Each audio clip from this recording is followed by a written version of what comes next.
You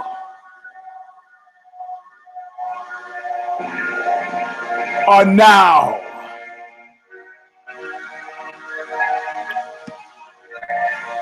about to witness the awesome, crushing might of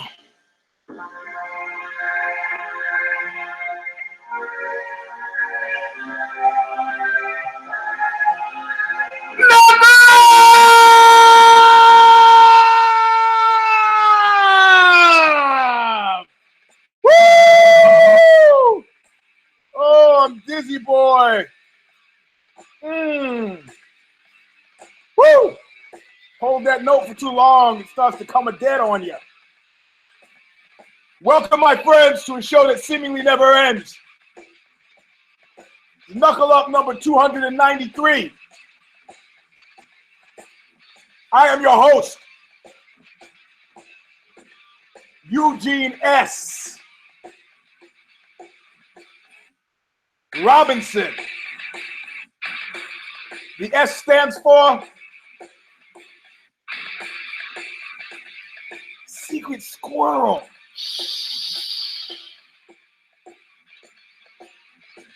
Stuff has been shifting and moving, shaking and baking. And while the rest of you have been watching this, I've been watching this. Forest.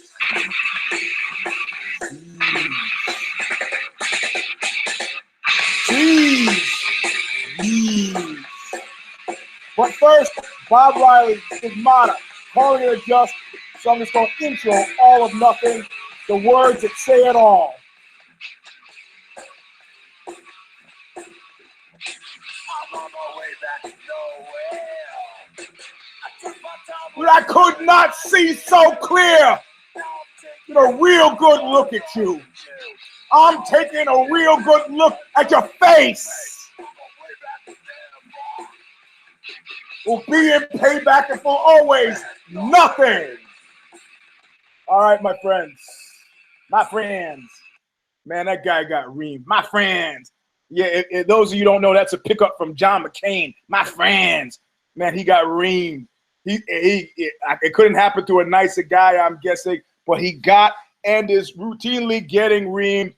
If you are of the rightward persuasion, unless you're all in on the Trump train, you need to know that you're getting reamed. And you need to know, Reichstag fire, nobody's buying if you're a Trump truist, Trumpkin. Nobody's buying that Reichstag Nazi shit, first 30 seconds Nazis, by which I mean specifically the Republican office that was firebombed.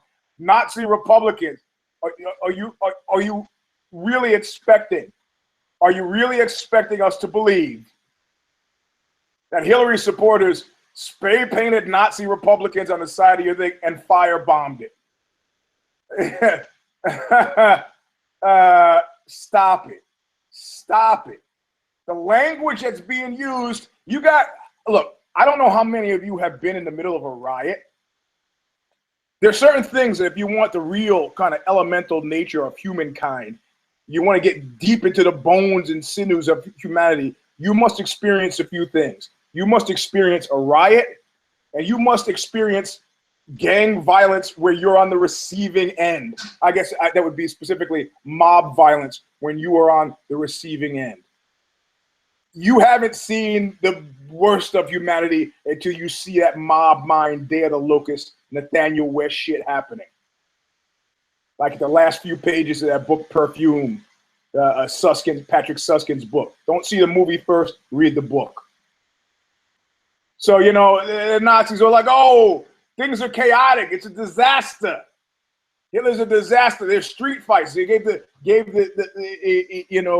crew freedom of the streets, and they were running street battles with communists up and down the boulevards, the Strasses in Germany.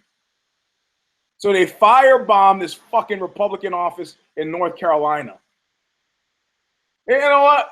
I'm looking at Hillary signs in the neighborhood. I'm thinking, man, I'd put up a Hillary sign if I could find one, if I knew where to go to get one.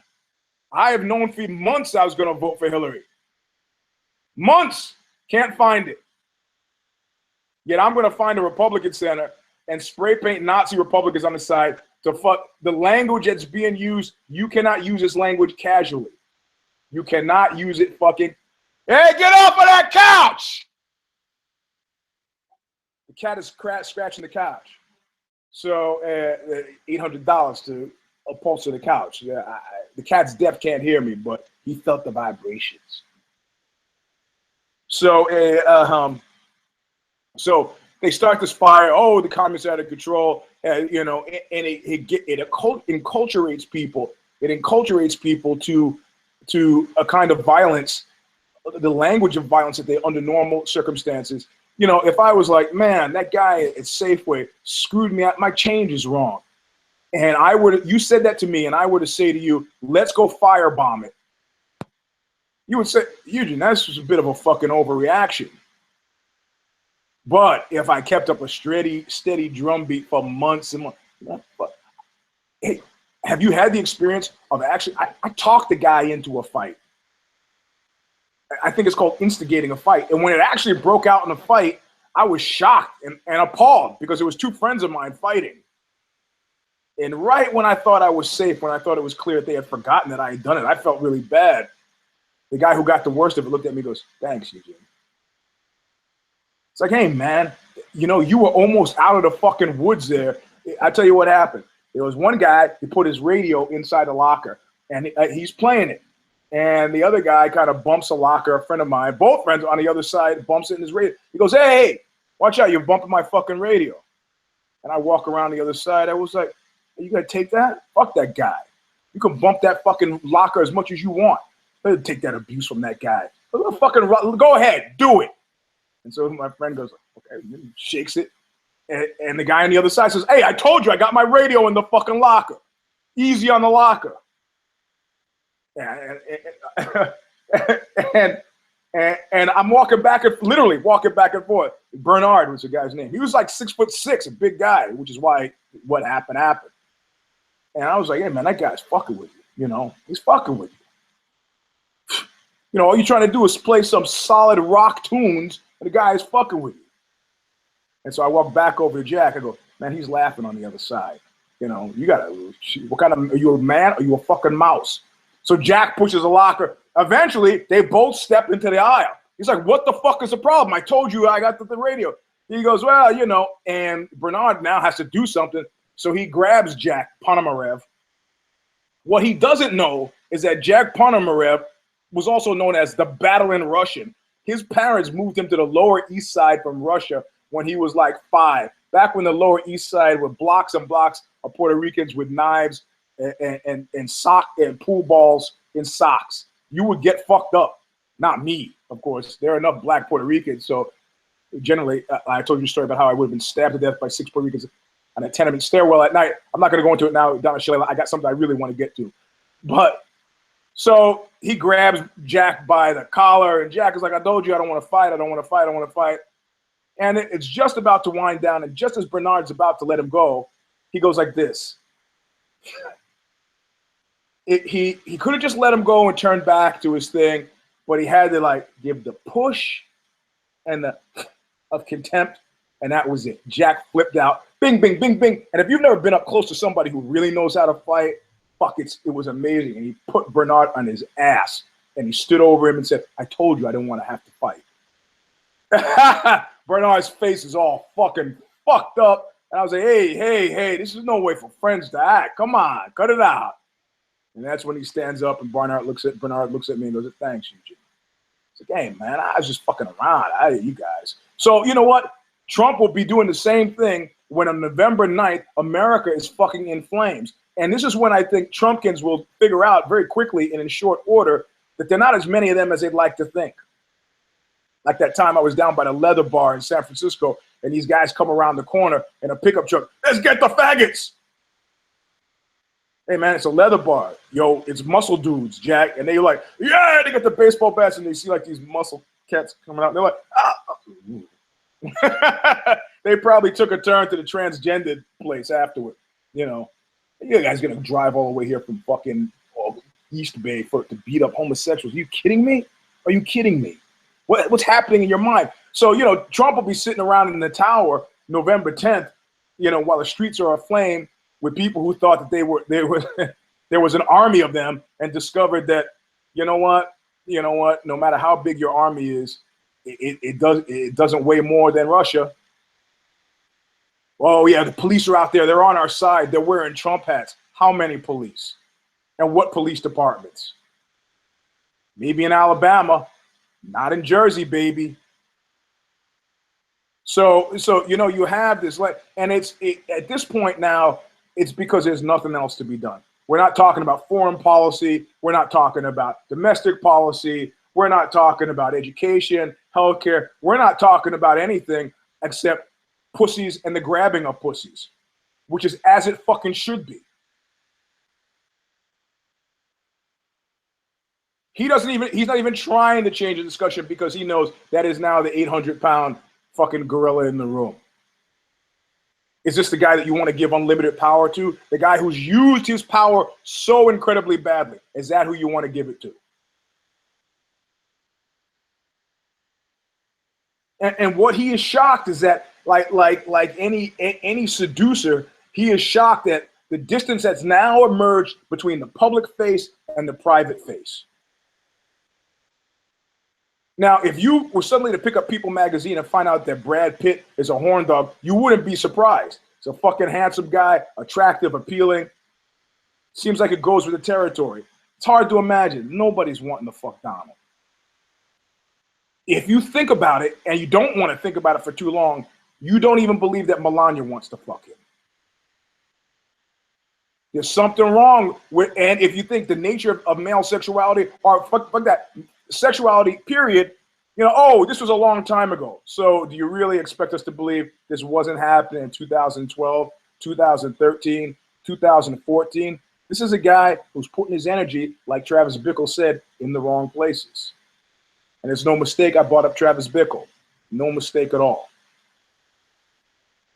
So if you don't understand that their language is being spoken, you know, their language is being spoken. Look, I'm gonna read you some of my text. I'm gonna read you a text that I got today to show that this is actually not fuck. There's no joke here. It's a friend of mine. I'm not gonna tell him who he is, because I don't know if his wife just returned from lunching with her friends out in Monterey. Monterey is where Clint Eastwood lives. He was a mayor. It's a pretty progressive community, even if Clint Eastwood was a mayor, but a lot of old money, California money lives there. They believe that Obama is a Muslim. Okay, we've heard this before. But on top of being a Muslim, that Obama is gay. I've heard murmurs of that before through tabloid press, whatever, doesn't make a difference to me. And that Michelle, his wife, is a man. I'm not making this up. So it is also a gay marriage. This is why they will vote for Trump.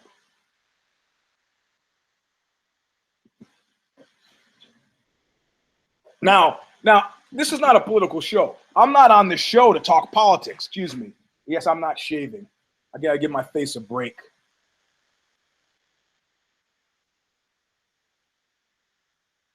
But you did have the head of the UFC appear at the Republican National Convention and support this guy.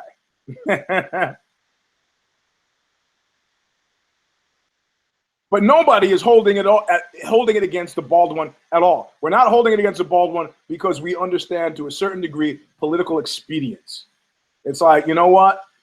It was very much the business version of Eugene S. Robinson's, hey, it was always nice to me.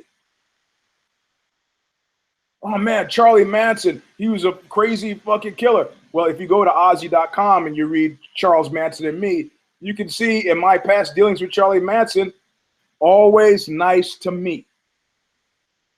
You know? I mean, I wasn't tied up in a house with a sock in my mouth and him gallivanting about with a knife doing the spooky dance, creepy crawl in my apartment. Anton LaVey, head of the Church of Satan, told me he met Richard Ramirez, the Night Stalker. The guy sought him out. I said, what'd you think? Nice to me. I mean, he wasn't climbing through his window, cutting his eyes out with a paring knife like he did to some of his victims. Always nice to me. We understand political expediency. The Baldwin stands up. But you know what? You know what? Those are monkey shines. Those are monkey shines. I told you very specifically on past shows, I think 4 shows ago, that this William Morris thing was huge. It was huge in ways that you can't even. There's a new sheriff in town, and it's interesting to see those who get it from those who absolutely, positively do not get it. Who does not get it? The Nevada State Athletic Commission.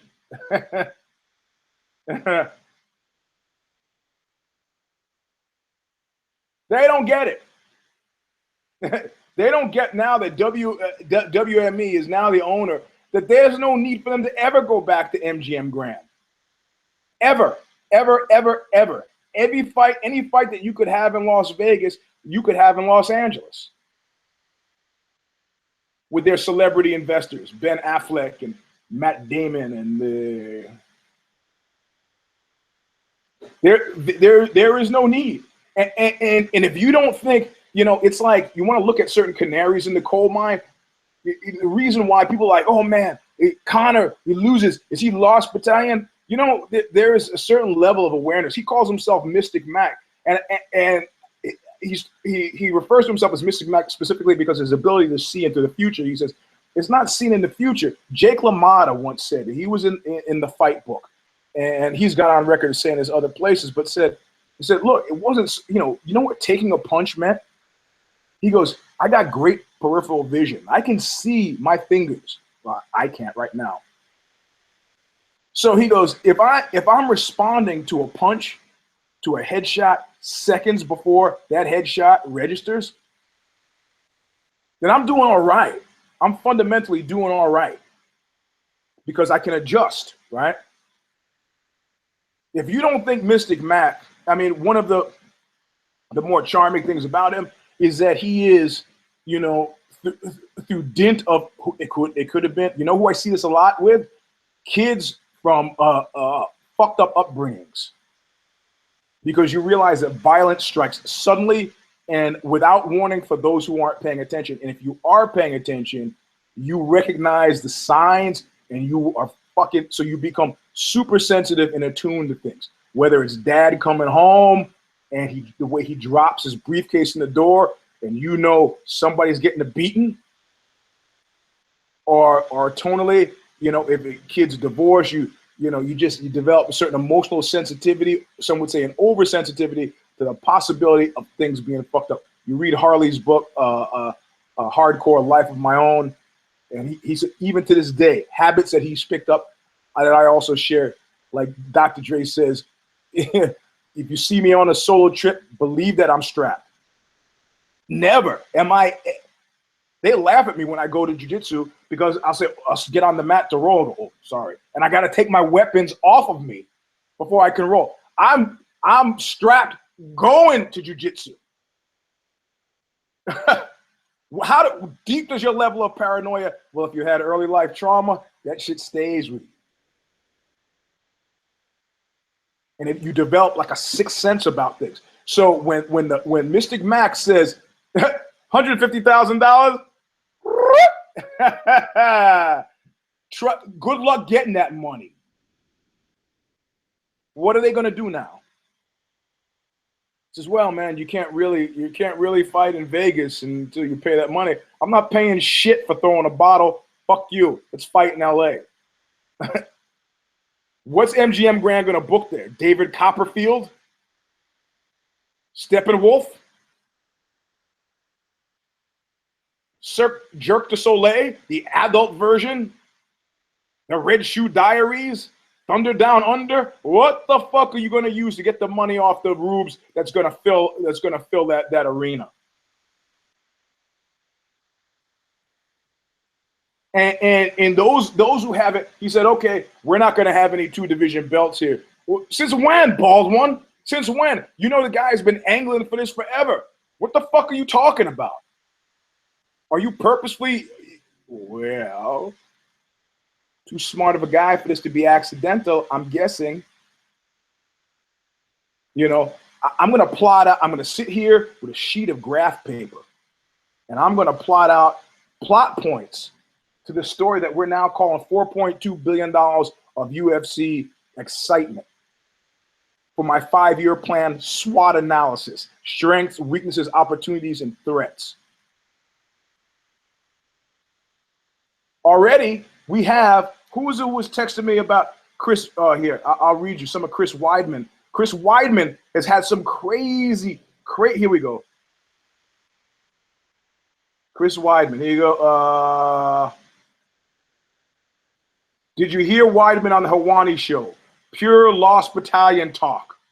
Ariel asked him, what do you want next? Say you put away Romero. He goes, I just want to show what I got. If it takes me 3 fights to get back to the title, then that's what I'll do. So basically, he's already looking forward to losing against Romero in New York.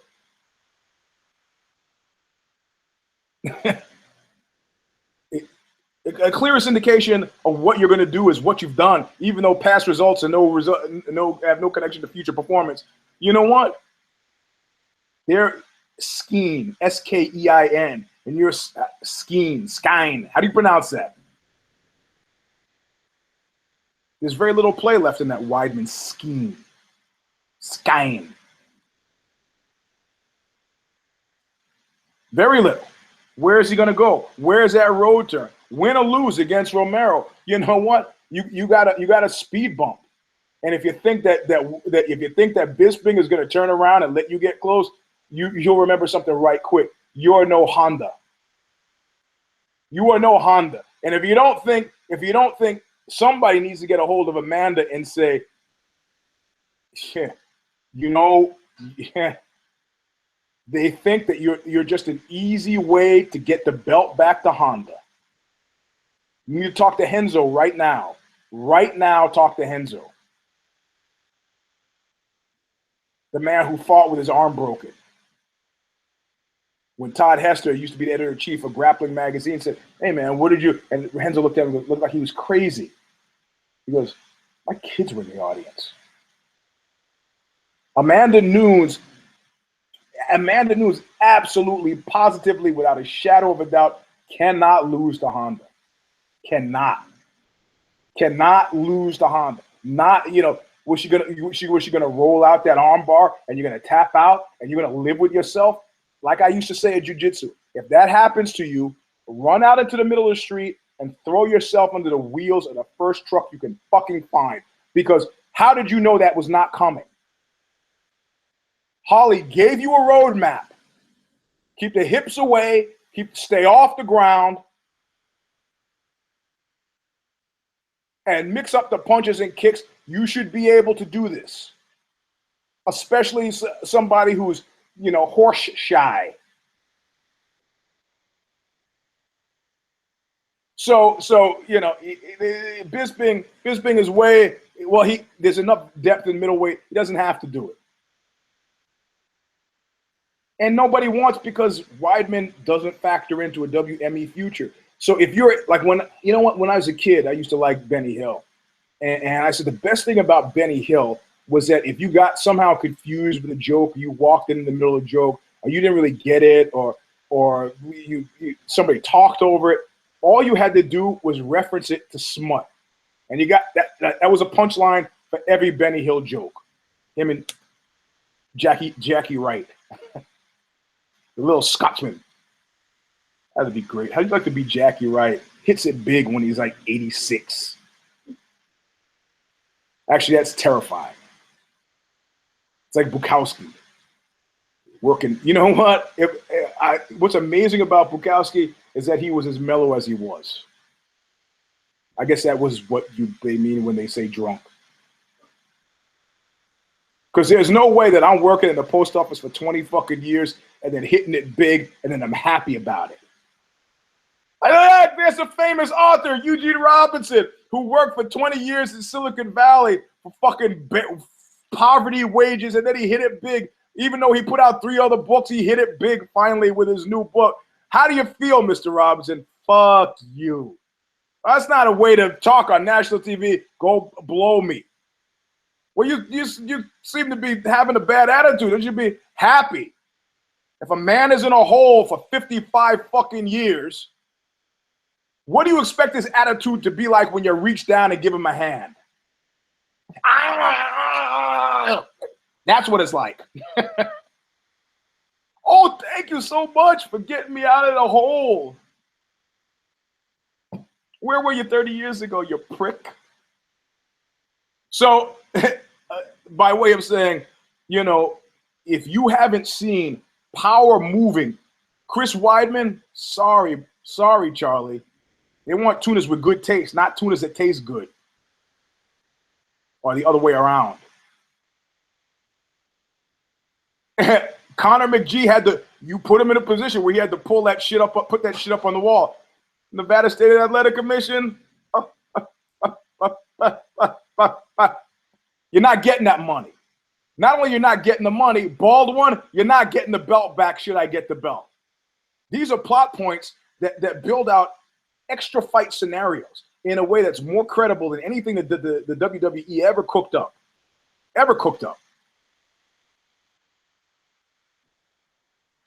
So, you know, so you have shit, you know, you have somebody put together like sorry, and now this video with this, I don't know if you've seen it, with the crawl with all of disgruntled and angry UFC champs talking about Anderson Silva, Jose Aldo, talking about how badly the company treats them. And you know what? You know what I'm going to have to say? I'm going to have to use Mr. Marcus's line. You remember my friend was patient zero at the San Fernando Valley porn syphilis case, longtime known associate of Eugene S. Robinson.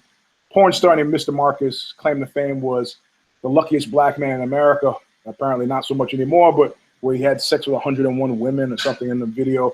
And he, you don't have to Donna Shalala me. I'm just going to get to the punchline. At one point, he said pick up most of the women that he would have for his videos at the Beverly Center in Los Angeles. It's a big, it's a block long mall, you know, and everybody shops there. I mean, you know, Halle Berry's there, everybody's there, Missy Elliott, everybody goes there. And so he would pick women up there and take them back, and they would film. So, you know, Mr. Marcus is a handsome guy, man. He's got a steady rap. He's talking to women. He's like, hey, I make adult pictures, you know, here. And you know, and so if he was lucky, the woman would come over. So she comes over, some woman that I don't know if he picked her up at the Beverly Center specifically. And you know, there's the cameraman who was like a 300-pound Pacific Islander and or a Latino cat. I don't quite know. He looked like he was in the Booyah tribe. And Marcus. And so, you know, Marcus like starts to get down, but then clearly he was like, yo, homeboy, let's you know, this is the scene is like, it's a threesome scene. That's what we is. But, you know, it was clear that her expectation was that it would be a threesome with guys that look like Marcus, not guys that look like they were in the Booyah tribe.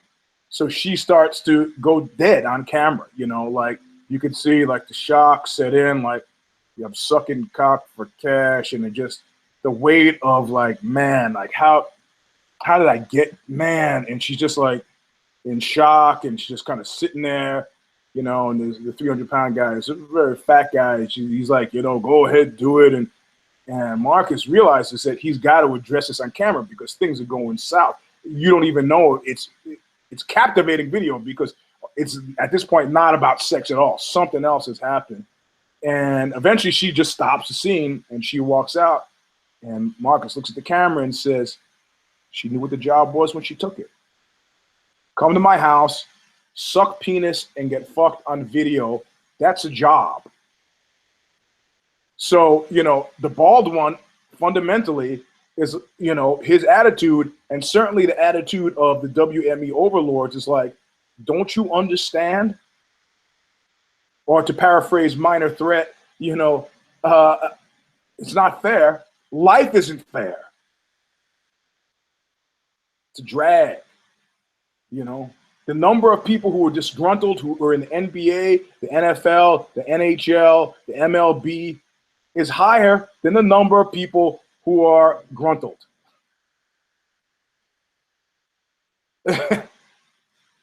You know what? Elway probably has a pretty good fucking take on life in the NFL. Elway probably feels pretty good. Lyle Alzado didn't feel so good about his life in the NFL. He's dead. But I don't think there was any report of him feeling very good about things.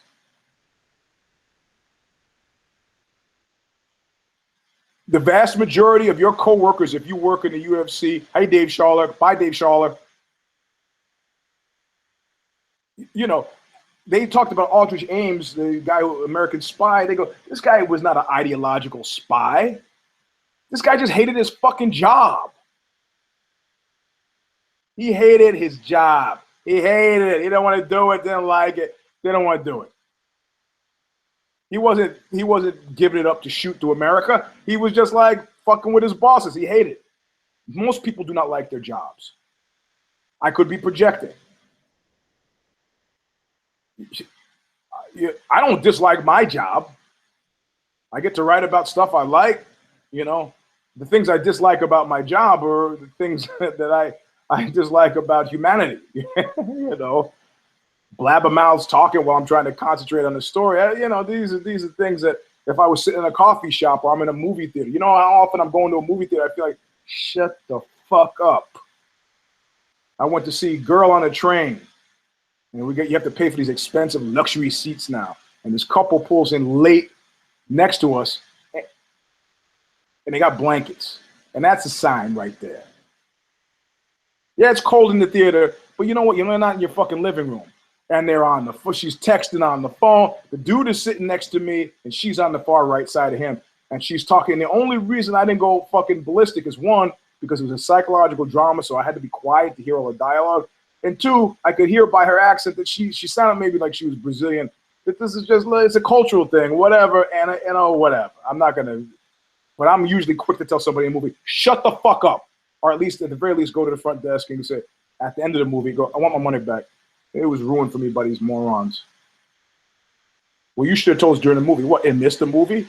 If I missed the movie to tell you about these morons, I'm getting a refund. If they ruin my movie, I'm getting a refund. I'm getting a refund no matter what. I'm not paying for that movie I just saw.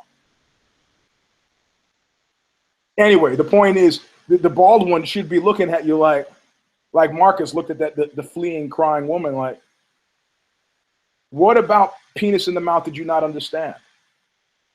When I come online and I say, this is not a long-term job, what about that do you not understand? Is there another fight organization that treats you better? Because I strongly suggest you go there. Now, you know, now the bald one is talking about CM Punk, like he's like, yeah, we don't really need to see. Of course he doesn't need to see CM Punk fight because CM Punk's market value is crushed.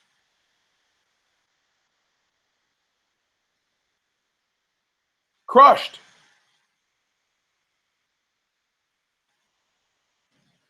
Doesn't fuck about that guy who fights again. You know, who's going to fight? Who's going to fight? It was a nice stepping stone for Mickey Gall. I don't know what the hell they want to do with Mickey Gall. Maybe they just put a short end money and they're putting him in against Sage Northbutt. Huh? Northbutt. Huh? Northbutt. Cut. Sorry. So you know, it is a different game now because you're talking about 360 degrees of the game. You're talking about monetizing Mystic Mac through TV commercials, through endorsements for cars, endorsements for pizza pockets, endorsements for sneakers, endorsements for tires. You're talking about guest walk-ons on Fallon, Kimmel. I don't know any other shows. I guess there's some other shows. You're talking about movie roles. You're talking about him appearing with Vin Diesel and this and that. You're talking about all the stuff that was going to accrue. People think, oh man, Hollywood is merciless. Honda loses a fight to Holly Holm, and all of a sudden the calls dry up. That wasn't it. I mean, that was partially it. It was the trembling, weepy shit on the talk shows afterward. What does that do to your Q rating? Not much. You know, if I want something trembling and weepy, I look at myself in the mirror. That's not what America's paying for. I want somebody who's crying about their prospects for the future. I just look at me. I don't need to pay $60, $65 to have Honda confirm for me what I already know about me. That I'll be dead soon and that things are dire. It's a touch of the divine, the platonic triad that I'm looking for, that all of us are looking for when we tie into the archetypes that are on display when we pay attention to any sporting event, but specifically in this case, MMA. And you can see WME thinking through this. You can see the draw. And this guard, you want to see the old UFC on parade? The old UFC on parade is talking about getting Honda to drop to 125 to fight Joanna. Are you crazy? Are you crazy? Oh, she's walking around at 150. The fuck she is.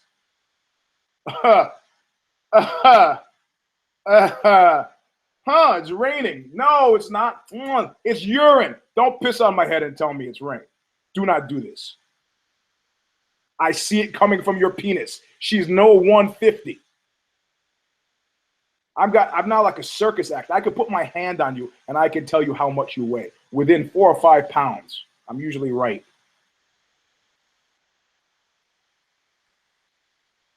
Why? Because they don't want her to fight Christine Cyborg. It's embarrassing. Oh, there's a crazy homeless guy in front of my house that looks like Jesus. He keeps walking around the block. I want to run out and beat him with a stick. That's what Martin Luther would say to do. Jesus or not. It's like, man, are you going somewhere? Well, get to where you're going. Don't be loitering around here. Look at him. Look at him. Look at him. Because there's nothing positive that comes from fucking lunatics lurking in front of your house. There he is. He's been here since this morning. Yeah, that's a bad sign. So anyway, because, you know, he's waiting for the secret message. I can't. He's whispering to his wrist. So when I said 4 shows ago, like I did, shit is changing. It's changing for everybody. Everybody. Everybody. Including the bald one who's appearing on the, what was it? Let me see the cover. Who's the, I can't. I just can't. I don't know what's happening. Men's Fitness. You've all seen it. You've all seen it. What would have to happen in your mind? What would have to happen in your mind, you know? What do you think? You think Tim Cook is going to put an Apple ad up with him appling away on his iPhone? Now, either WME put him up to this or WME is going to smash him for having done it. But I can't imagine that they are absentee landlords. I can't imagine that Ari Emanuel is just like letting stuff just happen because he's got other things to pay attention to. No, no, no, no. Like my idea of 15, 20 years ago to start a modeling agency that exclusively dealt with tough guys. The problem with Hollywood movies is that they always get tough guys wrong, right? Which is why they have to go to fucking Australia to get tough guys. When would they have the last American tough guy for movies? What, Tom Hardy? Not American. Mel Gibson back in the old days? Not American. Who was the guy? Russell Crowe? Not American. The guy who played the Hulk, who also played in that movie about the serial killer. You know, somebody text me his name. The Australian guy. We don't do tough guys anymore. We don't. Vin Diesel, maybe. Maybe. We somehow about, oh, you can see it. I just watched that crappy movie On the Road. Kristen Stewart and Jack Kerouac and The Most Loved Tale. Yeah, a story good for when you're 15. By the time you get to 19, you're done. You're out.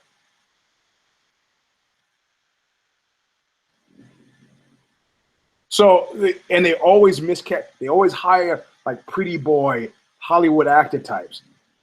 Why? Because America doesn't know machismo anymore. They either have stupid cartoon WWE machismo, which always vibes as curiously repressed, or this sensitive weepy stuff. Like I do sensitive boy hip hop. I used to call you on the cell phone,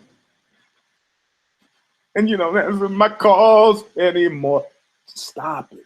Shoulder your fucking burden without complaint. Nobody wants to hear that, with the possible exception of your mother, and even your mother doesn't want to hear you do that. It's like, you know, you're about to get your face slapped like the guy in The Godfather. I want you to man up. That's what I want you to do.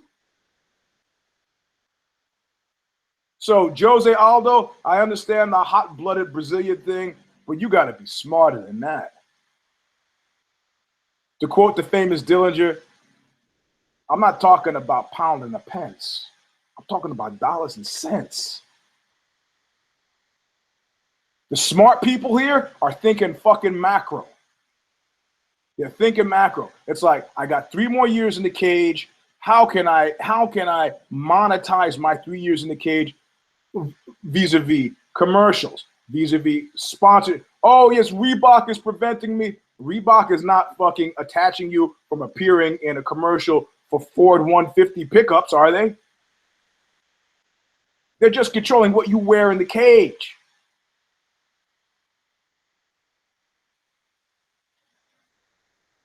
Every time I'm out of my Ford 150 Ranger, I, you know,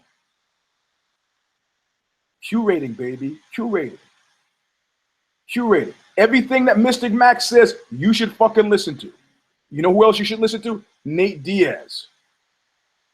You don't even know it, but Nate is talking up his next fight, which will be the 3rd part of the trilogy. He's got no interest in doing anything until then.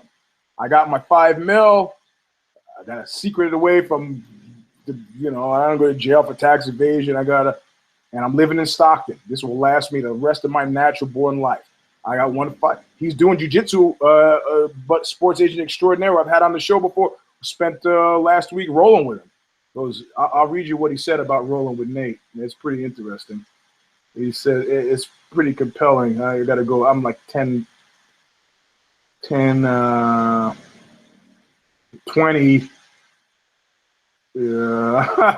20 texts back. Let's see. He has a picture of him. He's really smart and doesn't really go for subs. Just hold you in one until you defend, then springs another, holds you till you defend, and then hits another. It's an interesting way to roll, which seems to be based on hitting a sub off of his opponent's defense of the first sub. Also known as rolling with Nate is impossible. And he says he is tough, but he goes very slow, which makes you feel silly. If you don't think, look, MMA, like Dream Crusher Sorrell once said, MMA is stupid. And he meant that in a lot of different ways. Not that the pursuit of it is stupid, not that the people who do it are stupid, but as a job with long-term prospects or an avocation, it is not a smart way to treat your body over the long run. You know, you got 75-year-old jiu-jitsu players. How many 75-year-old MMA fighters do you have? Well, it's too long to know. Too long to know. Thank you. Eric Bana. That's who it was. Americans don't do macho anymore. Why? Because half the guys going out to Hollywood to make it, it's a James Dean thing. You say one thing, and you say another, and then you switch back. Marlon Brando used to make fun of Dean. Sensitive, trembling. There's room for sensitivity. All for sensitivity. But you know what? I don't know anybody who's got a single thing out of whining. except kids with very bad parents. And the bald one is not a bad parent. And the WME is not a bad parent. If you let them, they will make you a lot of money. But the reality of it is, not all of using the UFC are going to make a lot of money. Gegard is getting it. Gegard, you know, he hits slow. He hits slow, but I mean, it took him a while to work up. He said, you know, he expected like the woman that Mr. Marcus picked up from the Beverly Center. He expected that when he showed up in the room, it was going to be good things for so long. And when he was in Strikeforce, somebody interviewed him and said, hey, how come the UFC, they just never asked. I'm out there winning and winning and winning and winning and winning. They just never asked. They never asked. So there's my neighbor Eduardo. Now he's out there in the streets watching the guy. Got a neighborhood watch thing going. So Gegard is like, you know, using the Rosetta Stone established by Mystic Mac, as well as using him as a Blarney Stone, he's there. He kind of could talk like one, I'll fucking beat him to death. I will kick his ass. You know, it's like Red Panther Night. Some guys got it. You'd have to be pretty stupid to not have gotten it. Who else is talking crazy? Bisping. Bisping, sorry, I'm choking to death. Bisping, I'll read you what Bisping said. Let me see if I can find it. He is, yeah. I'm getting a lot of stuff on here about this Trump thing. Is people blowing me up. Okay, WME. People laughing about Scholler getting fired. I mean, he was, you know, good as a guy who got knocked off the stage. Demi Lovato wants an MMA fight. I'm not touching it. I'm not touching it. Not touching it. Chuck E. Cheese fights, yes. This guy, Greg Hardy, fighting the UFC. Love to see guys get beaten up. But where's the thing that I was looking for about I can't find it now. It's just I got too many texts flying through here. I'm still. Oh, here we go. Vita. He was asking who is the gift kingpin. Vitor. That's the biggest one that he could think of. Anyway, I can't find it now. We're into talking about porn. So the reality of it is, in a lot of ways, if you listen, like I knew this woman who said once, you said, if you listen to people long enough, they will tell you exactly what you need to know. Exactly what you need to know. Long enough, exactly what you need to know. Like in this instance, the Baldwin saying this is not a long-term career. Like in this instance, you know, oh, Honda's going to come back. You got to understand, this time next year, things are going to be totally different. And when we do a year-end roundup, we will give you a sense of how different those things are going to be come year-end. Because the people that you're seeing right now are people who will not be around to be seen. When Jose Aldo goes, I'm going to retire and I'm going to, you can see the guy at WME sitting there kind of going, I'm going to retire, and he's like this. Who's a little Mexican? He's not Mexican. He's Brazilian. Who's a little Brazilian Mexican? He's not Mexican. He's Brazilian. Who's the Brazilian? I don't know. He's upset about something. You know, they're sitting, There used to be when the guys would bullshit me in the old days, the .com days. We have this many unique viewers, and I would always go to Alexa.com to see how full of shit people were. You know, I mean, I get 10 million. Really, it says here that you're not barely ranking anything. You are lower than exploitedmoms.com. They used to advertise with us, exploitedmoms.com. Misspent youth. Yeah, except that was 10 years ago, Eugene. Yeah, whatever. So this is, Weidman, talking reckless, like you're going to be around next year. Got news for you, buddy. Chances are highly likely you will not be. Honda, she's not saying anything right now. She's got people talking in her stead. Highly likely, I can't see where the road turns for you. This time next year, I'm sorry, we won't be hearing about you. It's like Lord Dunsany talking about the improbable adventure of 3 literary men. One fled, one hid, and one jumped off the edge of the world. Clearly, Dunsany's sympathies, Dunsany, another Irishman, his sympathies went with the guy who jumped off the edge of the world. Why fight it? Jose Aldo, a year from now, Anderson Silva talking about, oh, the UFC treats you like dirt. Hey, man, I guess you forgot where you were. I mean, didn't you know what the job was when you took it?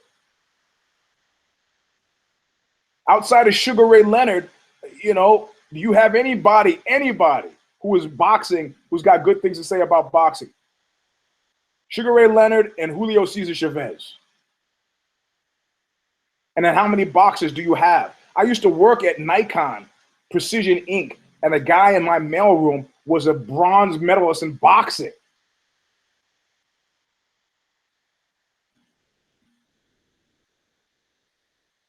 Yeah. So for you, and now we've come full circle, because the reality of it is, for you Trumpkins, shit is fucked up. It's like that great Robert Crumb illustration where, the industrialist has got the little guy, or the union organizer's got the little guy, and he's, the little guy is frothing and kind of outraged, and the union rep is like, you deserve better, friend. And he's got a big watch on and a top hat and a cigarette holder. Or like I said once before on another show, have you ever looked at a cow and been confused about what it was? Probably not. You didn't look at the cow and say, that's a cat. Or look at that mouse. But the issue is, if you're a cow, have you ever gotten confused about what you are? And that happens all the time. So this time next year, Chris Weidman, you should start seriously think. I mean, already look, the young upstart in your team, Iaquinta. He's come out, he's been cranky about, I'm not going to fight for free. Really? You're not, huh? What else are you going to do? I got to take care of my family. Get to it. Khabib brought in the big guns and said, okay, I'll tell you what, you guys don't start doing right by me, I'm gonna smash you in Russia.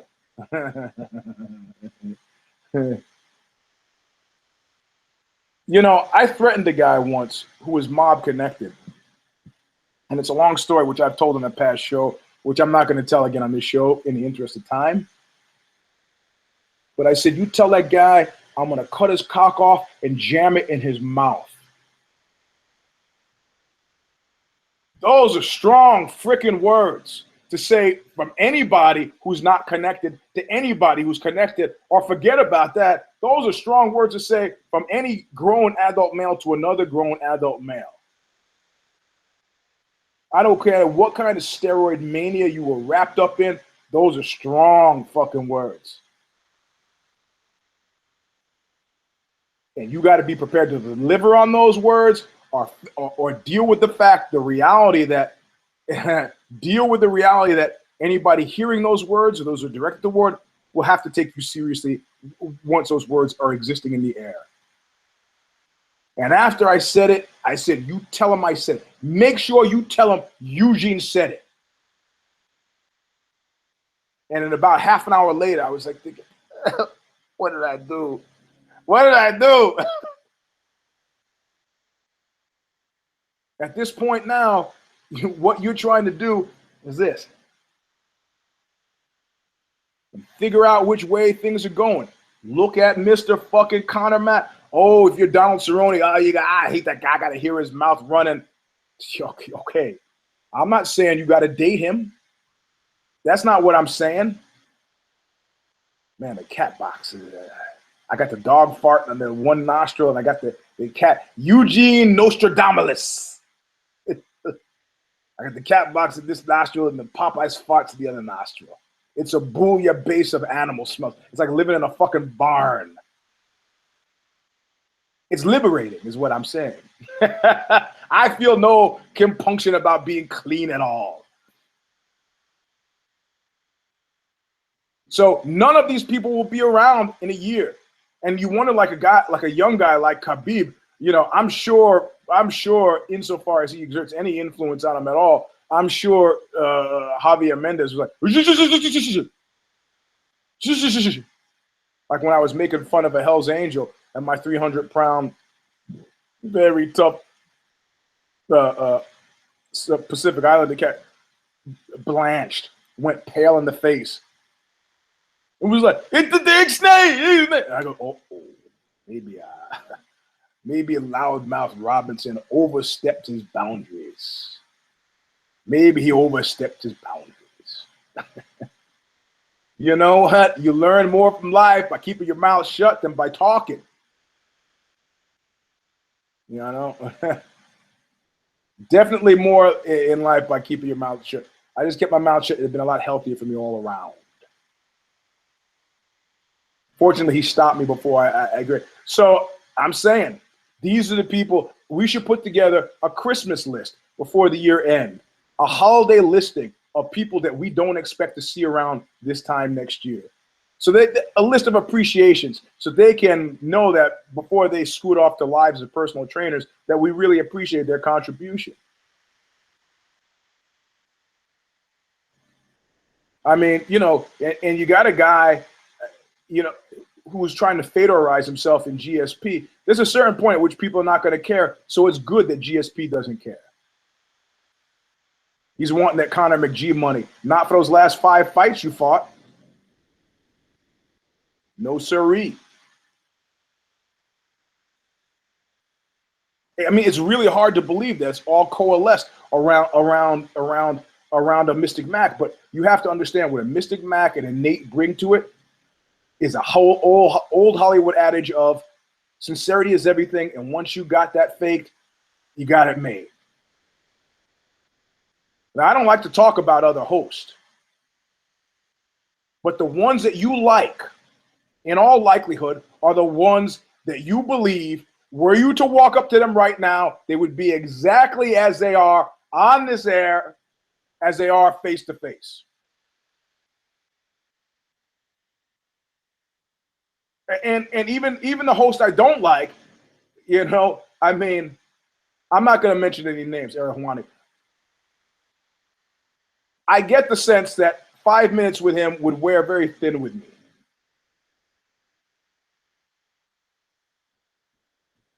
I like my people to have a little bit of an edge. That's it. It's personal preference. I'm not talking about a violent edge. I'm just talking about a little bit of edge. Mr. Marcus, did he have much of an edge? Well, he just had a different worldview. Somewhere on the edge. So anyway, you think about the list.